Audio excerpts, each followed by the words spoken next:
Oh, sorry. Okay. This area in particular, we are today, was driven by the water source of Tony's Brook, which probably many of us know of. It was really quite an industrial neighborhood supported by a number of mills in this community, which we'll point out some things as we go along. This included things like a sawmill, woolen, cotton, and paper mills. By the late 1800s, the power of water, which at one time produced 50 to 75 horsepower, was diminished as the streams were feeding it were diverted or impacted by other development that was starting, and also steam power was available. And actually at the time the state passed legislature, which was an Anti-Pollution Act in 1887 to protect streams. So things started to change because of that in Montclair in this community with the mills as well. That directly impacted it. There was a lot of earlier housing that had been built in the 1800s for mill workers, and that included on spots like Glen Ridge, Pine and Bay. We're going to see more of the development that came after that, right, when the railroads were coming in. So as the mills closed, those housing ended up being vacated, and then there was a new wave of a community, which also included a lot of the Italian history that we're going to talk about. I'm going to be passing around lots of maps or pictures today. If you're interested, you look. If you're not, you just pass it on. Because I have a lot of things, sometimes when I point them out, it might not get to you at the exact moment. Rest assured, on the back has the information of what the map or the picture has to do with. So I'm going to start out with some of those in just a minute, as I pull them up today. You have to forgive me, there's a lot, so I had to do them in piles as I go through. I am going to pass around an 1890 map of Montclair. It is no longer an active railroad, and there were some interesting changes with railroad, which we're going to get into on today's tour, and how it relates to the Bay Street and Montclair connection that occurred. So I'm going to pass that round. Railroads were critical. From 1880 to 1930, Montclair's population exploded. I think we did the math one. It was like almost by 700%. I'm going to send around a little graph of that. So think very rural community. In the 1880s, about 5,000 people. By 1930, you're looking at over 40,000, which is very comparable to Montclair's population still today. So it really boomed, and the railroads were a key part of that. So that's just a little graph of that going around too. So as the mill workers left, the neighborhood became very heavily populated with Italian immigrants, who developed a lot of unique architecture we're going to explore today. It contributed to a denser neighborhood, combination of commercial, residential zoning, which is pretty unique, storefronts a lot on bottom, store owners living up on top. And as the 20th century progressed, the Italian immigrants here were also joined heavily by African American families, many moving up from the South as part of the Great Migration, especially after 1920 in Montclair really hit a peak and boom. And then you start to see, as the 1920s to 30s go on, a lot of second generation Italians here also begin to start to move into single family homes into other communities. In the 1940s to 60s, and Donato's going to provide a lot of 60s to 70s flavor. Actually, I want to say something now. All right, you say. Yeah, go ahead. I learned this from the last tours we did. Well, the Italians and the Irish were coming in the 1890s, mostly to do the sewer lines and the water, and then to build the houses. And in the early 1890s, there was actually encampments of Irish and Italian on Midland Avenue, just in from Bloomfield Avenue, and they were living in tents and temporary housing. And the Irish kind of stayed in that area around Montague Place, and you can see that by Immaculate Conception Church being there. The Italians, you'll see the first dormitory built here on 1890 by Donato Fusco. We'll go past that, and that was built for the Italian workers, and then they started moving down in this direction. So that was the first of the Italian immigrants coming to this area. But that was coming to after the train lines, because now you needed sewer lines, water lines, and new housing buildings. So they were the workers that were building it then. Okay. And I just want to touch on, so why were many Italian immigrants coming here into this community, as Donato really segued nicely for us. So it was especially after a lot of difficult economic situations were happening in Italy, especially after 1860.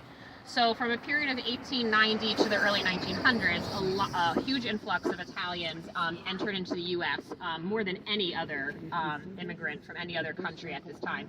And particularly a lot were coming from southern Italy into these neighborhoods here. And why was that? It was because the unification that occurred in 1870 in Italy, which caused a lot of commercial agriculture and industrialization increased, so a lot of the common Italian family lost access to farmland and livelihoods. Politically, southern Italy was also especially hurt after the unification. And Italians saw opportunities to come here, whether by themselves or with family, and then to eventually send for family and to come here.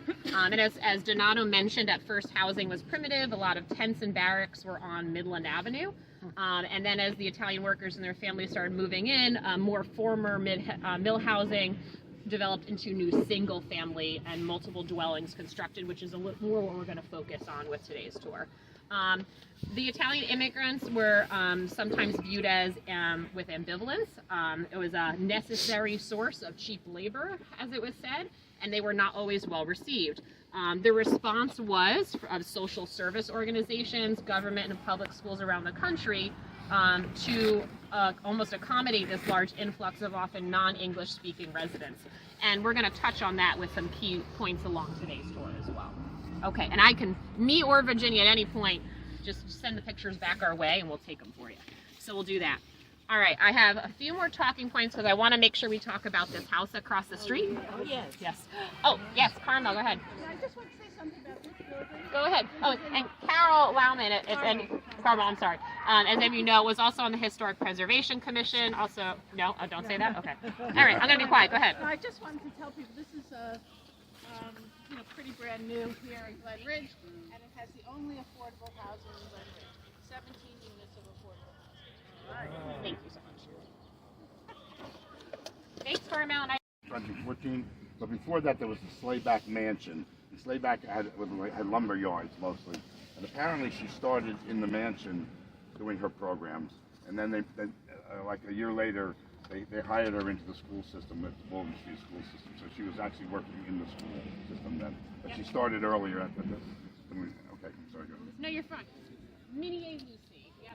So Donato segued us into talking about the Slayback Mansion. That's no longer here. I'm going to send around a map and 2 pictures if you're curious. It was a big property and residence, pretty beautiful. I'm going to send around again. There's commentary on the back. We can pass them around here. So that obviously is no longer here. That was taken down, and it was a different space that was constructed, which is what we're seeing here in 1929. That's the construction behind me. So Mini A Lucy is credited with establishing what was called the Baldwin Street Community House across the street at the time, before it was renamed the Mini A Lucy House. And it was on the old Slayback property, as we said before.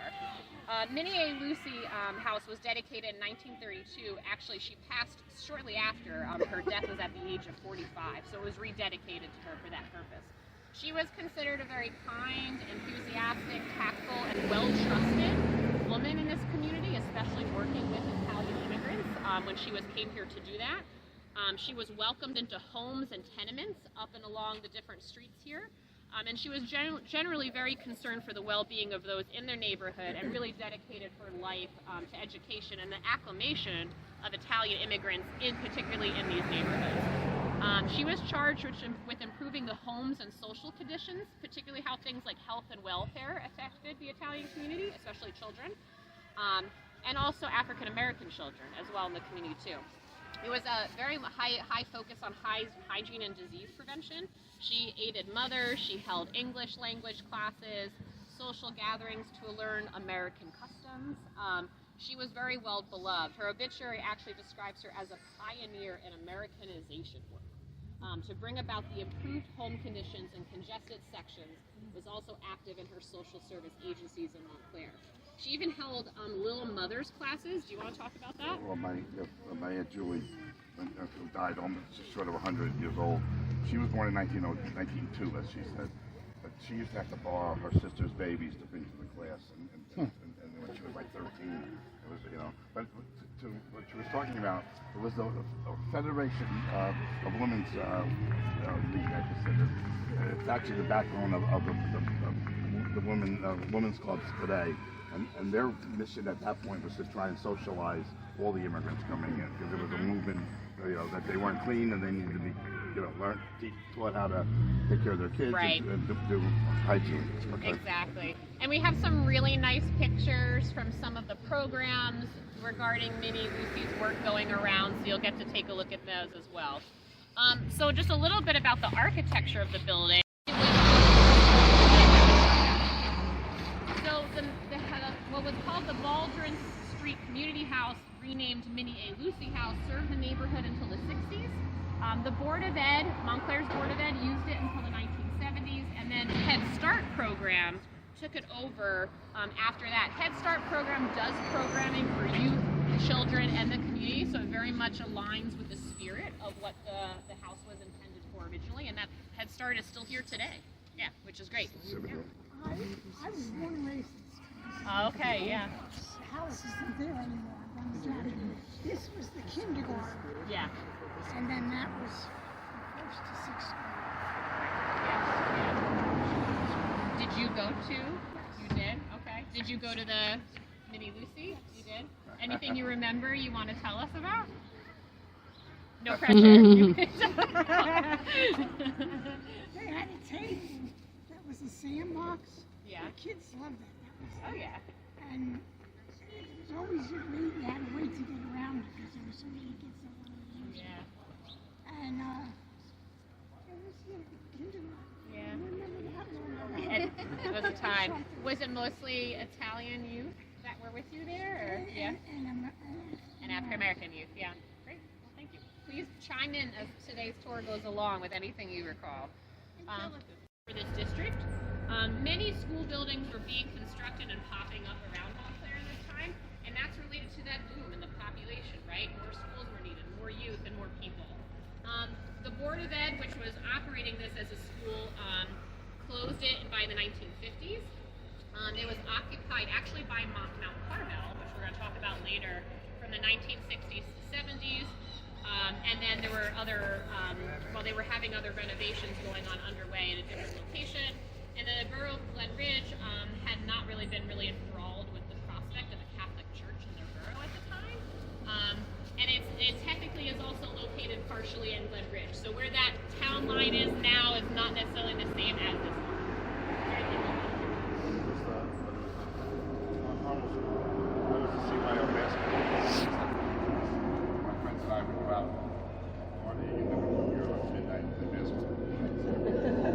I wish I still had the key for it. Oh yeah, it's one of my. You did. Okay, great.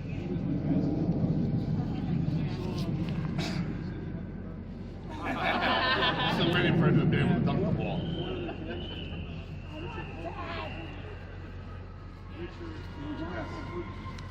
Building that was for sale, and at the time it had approval for medical office space. Oh, interesting. And I didn't want. I thought that the better use was for housing. Yeah. And we got approval for. We had to go through the Montclair Planning Board and the Glen Ridge Planning Board. Sure. Imagine that today. 'Cause It it's would have in been both, possible right? because it's in Yeah. both towns. Yeah. And this whole area was, at that time, was really a forgotten part of the city, part of the community. Yeah. Glen Ridge Avenue was closed off for a long time. Remember that? You couldn't go come down Glen Ridge Avenue, and a lot of the houses were in really poor repair.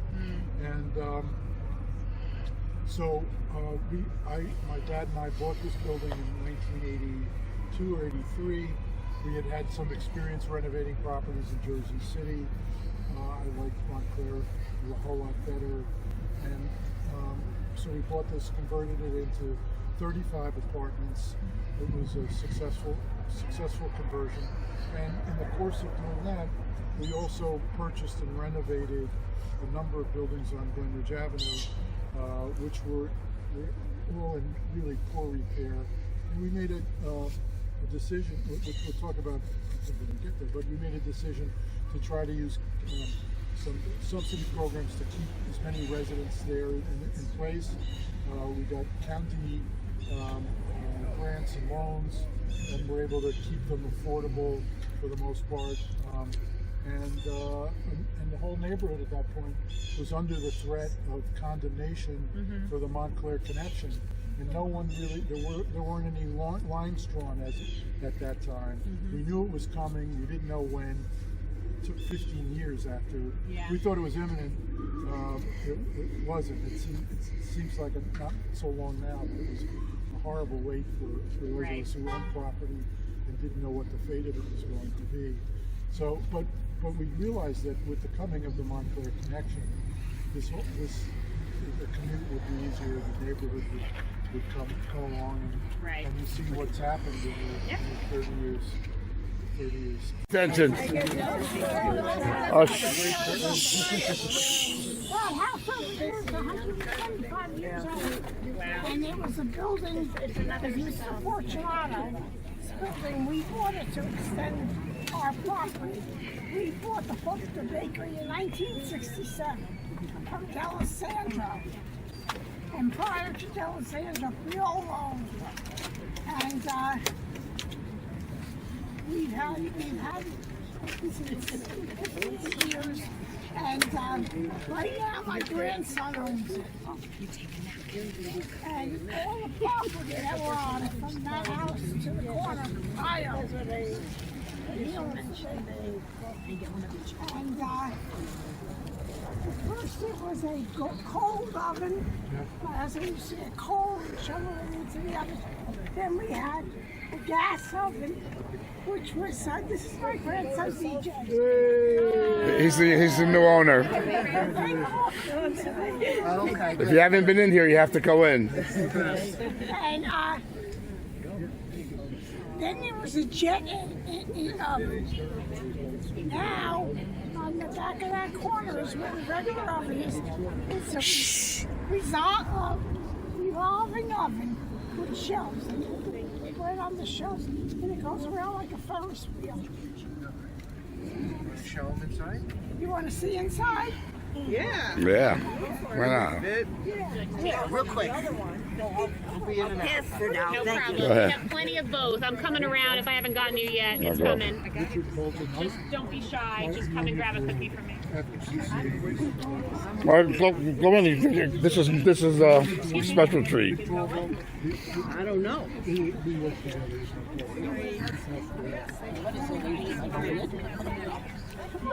Go ahead.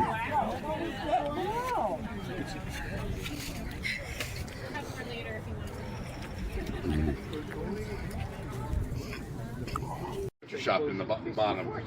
And if you know anything about Montclair High School history football, it was Butch Fortunato and Terry Anderson. So that was Butch Fortunato's. That's where he grew up, in that building. That was his father that owned the butcher shop. Now, we'll be popping in front of some different buildings. Primarily my role is I'm just going to point out some of the architecture, but then we'll keep up with the family memories and stores and what people remember. So when you look up architecturally at this building, which is 29 to 31, this is so Glenridge out in particular, and as we go to Pine Street, have three distinct eras of styles. There were what were called the 1800s farmhouses. That is obviously not this one. This is a pre-World War I, so it's built in 1913. It's called a classical revival style. And then the third style of architecture we're also going to see are post-World War I styles. But again, built within relatively nearby times of each other. It's hard to see from here, but there is a detail at the top that reads Fusco, which was another Italian name. Fusco, I'm sorry, thank you. And he developed a lot of buildings in this neighborhood too. He was the first one to build this building on the corner. We'll talk about Donato Fusco. He was from San Fele, where my grandmother's family was from. Right. And you're talking about the corner building. Corner building. The model of it. So, go ahead, Mary Ann.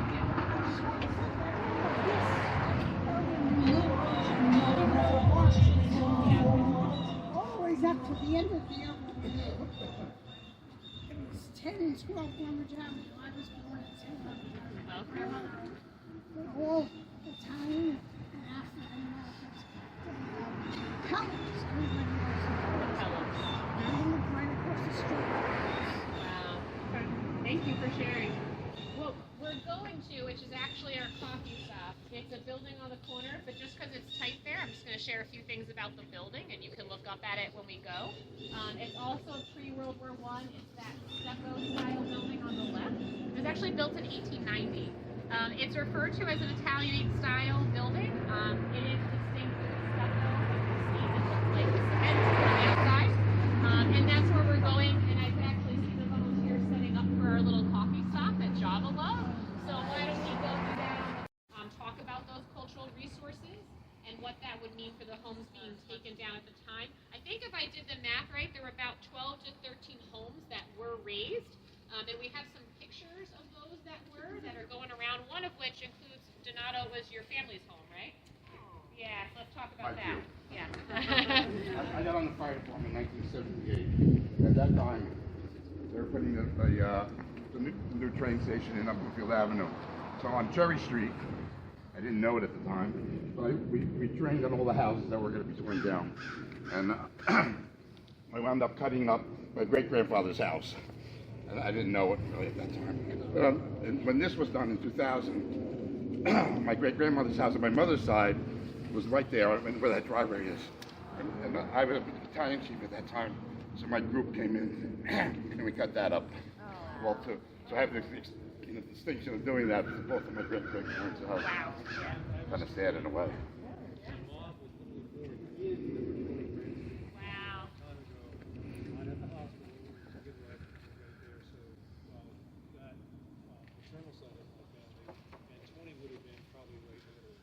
Okay. Yeah. And I have a story too. That was that time period when they were there was probably 19. Okay. Mom was home in 19. Thank you. And in the period after we bought the school building for renovated, all of this property this area was really poorly clear.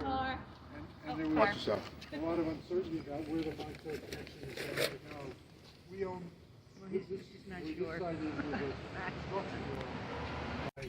We're all in bad repair. We renovated those. We weren't sure where the Montclair connection was going to go, so we built these with these are modular housing units. They came shipped off, built in Pennsylvania, dropped on the site, and we thought that if they came through, we could pick them up and move them someplace else. It wasn't going to be so easy. But in the meantime, and we would know where we'd take them. But in the meantime, the Montclair connection came just to the east of this, demolished several properties that we also owned and had renovated, and left us with what you see now. Yeah. And we owned a number of these buildings and renovated them. And gentrification wasn't quite the word then. We did our best to keep them reasonably affordable and still upgraded and easy to manage. So they were affordable. They certainly weren't luxurious. They were basic housing. That building, this building, and all these buildings, all of which were affordable to working people. What was here before? It was a construction yard. It was a construction. I don't know what was before that. Do you remember anything about this building? This building here? Yeah. Yeah, I do. I don't know. It was owned by. We bought it from a teacher, right? Did you know him? No, but we had a fire here, and I was in charge of. It was owned by Russians then at that point. That's after we were involved. But I was wondering what it looked like then.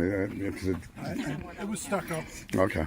We had it when it was stuck up. They did a nice. I mean, this is nicer looking than it was. Well, it took them a long time to rebuild it after the fire. Yeah. Well, that was probably during the we weathered a lot of financial crises in the past 20 years. Banks going out of business. Sure. The Great Recession. Okay. And when we loop back down and go up Pine Street, we'll go around the back on the other side of the connection too. All right, I'm gonna lead us back down the Gun Ridge to keep us going. So let's go back down and go right. And that building straight ahead to the right, the brick one, that is an example of a post-World War I. That was built in 1924, what's called a classical revival style with elements of architecture. Joe Fusco building. This, architecturally speaking, No? Donato. Oh, Donato. So this was a pre-World War I building. This is 1913, Renaissance Revival. A lot of these buildings have beautiful cornices. If you look up on top at the brackets, almost all of them, you know, just something really to notice the different details that come out into effect here. Yeah, no, go ahead. A couple things. We were just, I don't know if you heard Mary Ann, but this was Chris Damos' bakery. He was Greek, his wife was Italian, but he baked Italian bread. And then Nicole, her husband, before he had a pizzeria, he was like 16 years old when he started, right? Here first, and then he moved to the bakery there. But he worked at Golden Crust, which was another Italian bakery across the street. Wow. So there was 3 Italian bread bakeries in the neighborhood, and one we're going to see later. There was a Jewish regular bakery on Pine Street. So there was. This is where we used to buy our bread at that time. But it was. Yeah. Oh, no. Oh, okay. Yeah, so this is a Donato Fusco building. Okay. Do you know what the JP stands for? So, I'm sorry. The only thing we could find on a 1918 property map was a Vincenzo Pignatello. So maybe the P has to do with the Pignatello, but the J. Yeah, the Pignatello building. Can I just say something about this? I Right, could yeah. not. I only found a Vincenzo at the moment. So yeah. So this is, this whole building is owned by HomeCore. Oh, it is. HomeCore is an affordable housing nonprofit in town, and they own this building. That's great. We sold it to the state as part of the eminent domain. My dad felt that having a building next to the trade tracks was not easy. So we sold it to the state. They sold it Hard of Glenridge Avenue. A lot of people, when they come in from Italy, seem to move to Glenridge Avenue. Then to Pine Street, actually.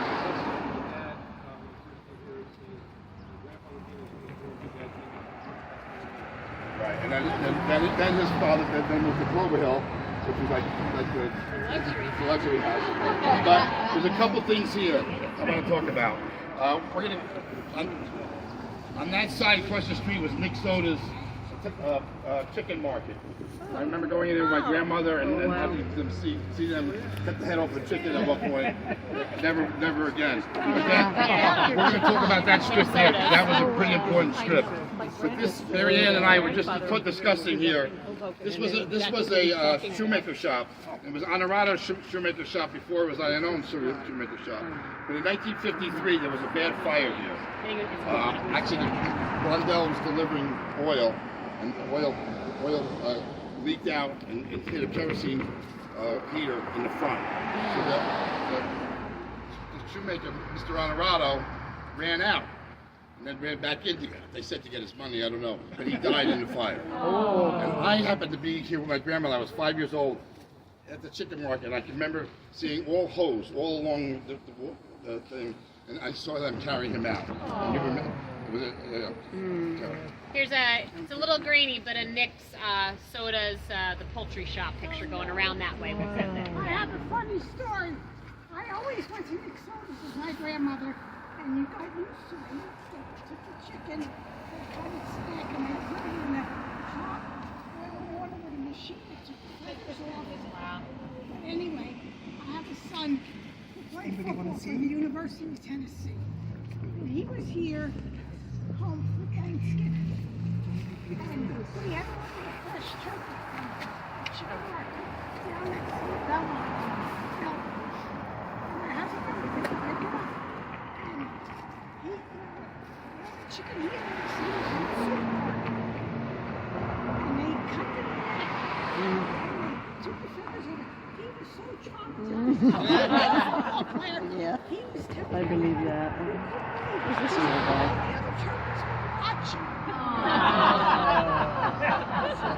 Where's this coming from?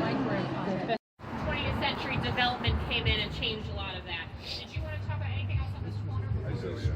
Right, Donato Bell. Yeah, a couple things. That area before, I said that Cajanos was there and they moved there. That used to be Casabona's pharmacy. Mr. Casabona owns a lot of properties.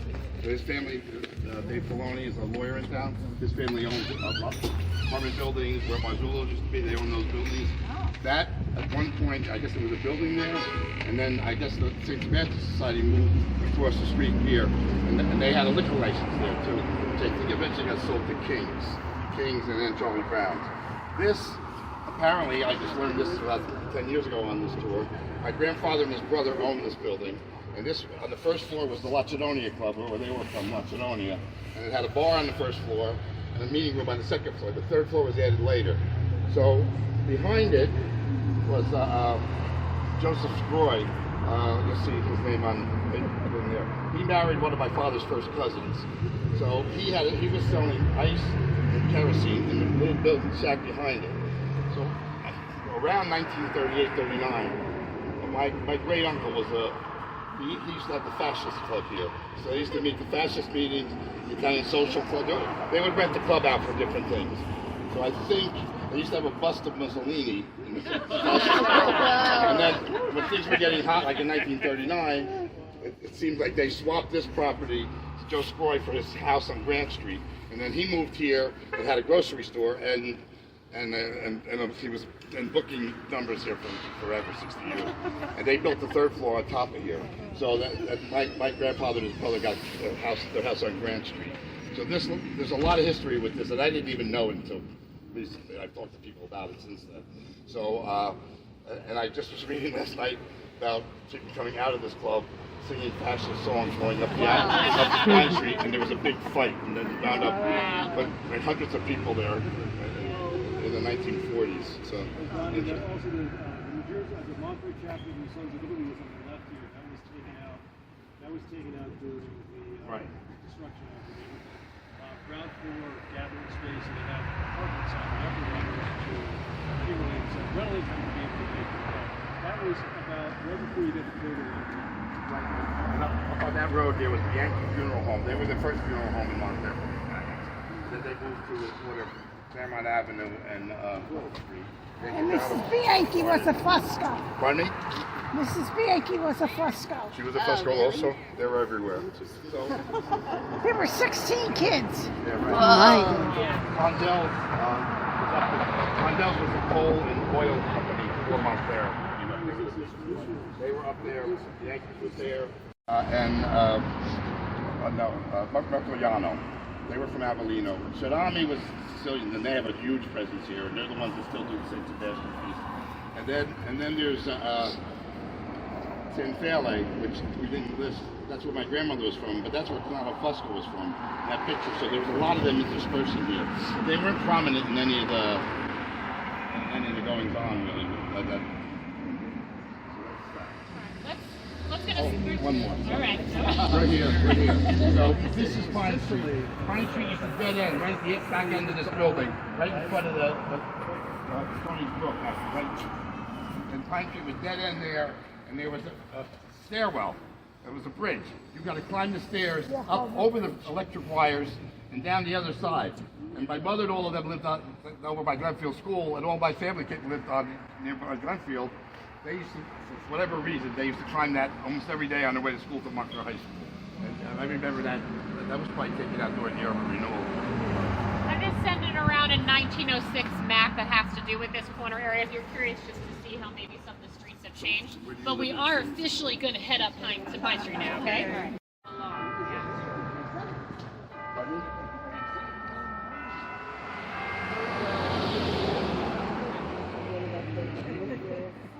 Alright, let's keep going up.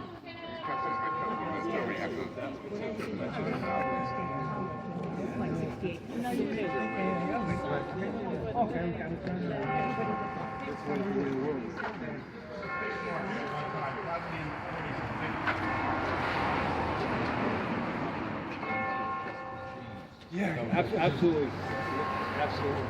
Maybe a couple. Where did you grow up? North Mountain Avenue, right next to the Yes, Tommy Russo tells us. I'll never forget that. My husband had just dropped you off The history, my goodness. and a few minutes later he came back and he's in front of my house beeping the horn. I remember he said, "What's he beeping the horn for?" We was on the third floor. We opened the window. He said, "Come on, come on." the cops and the fire, everything was here. He stabbed her. Del Vecchio was her name. He had a daughter, she's still alive, she's a nun. But he got jealous over this lady. Crazy. So this is the San Vito Club. They're from Apollonia. It's still an active club. They actually have a lot of different parties and functions in here all the time. Raphael Barzulo, like Raul Barzulo, he's the president of the club. Four-story brick commercial residential buildings. That's around 1923. Has a lot of beautiful brick detailing, and also something that's been coming out, and I forgot to mention earlier, something called soldier band courses. So that means when you look above the window and the brick flips vertically instead. So a lot of the buildings in the neighborhood have some of that design going on. If you know, we're going to walk back anyway towards where our cars are, and you'll pick that up as well. Then if you're looking, so 102, I have to make sure I have the right house behind you here. So this is a pre-World War I, built 1909. It started out as a family tenement building for housing, and then eventually became part of the church at one point and a religious education center. Yeah, obviously they're not there anymore. So, and we were just going to turn around. One other thing I just learned yesterday. Yeah. There's a building up there out called the sheet metal.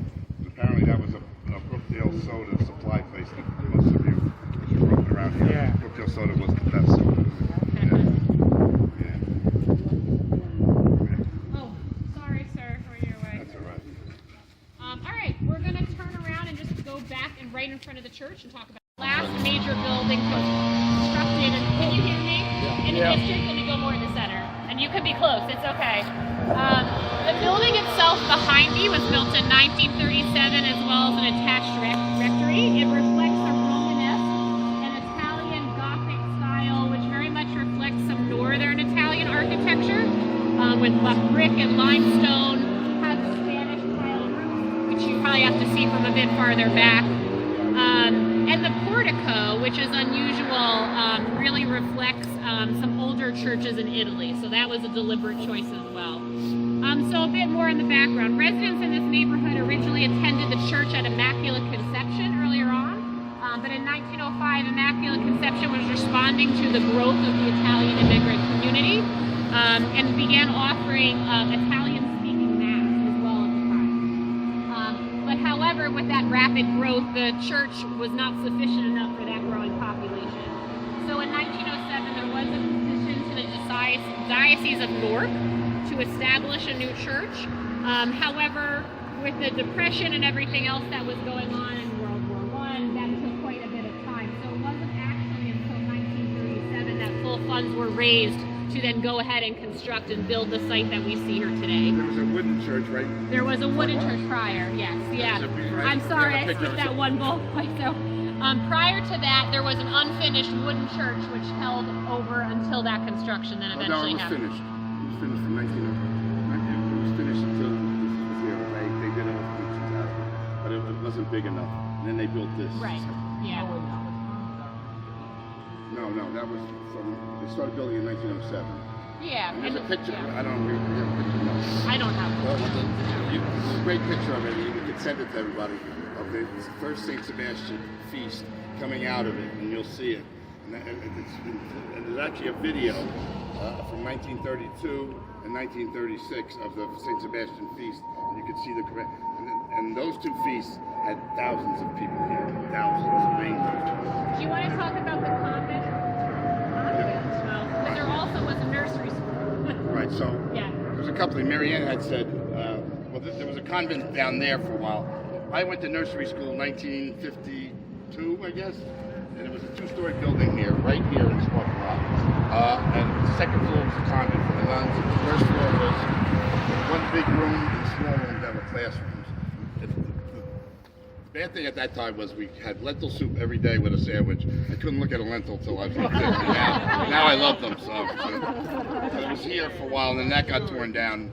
And there were two other buildings alongside that apartment building that they tore down for this parking lot at some point. I think they were pretty shaped. Quick question, Immaculate Conception on North Fullerton predates this church? Or you said Yes, it was- that was started to be built in 1894. Yeah. And they covered the basement, and they had nests in the basement, and I think it was finished 1898, 1899, and then the Italians went in the basement for a while, and then they moved down.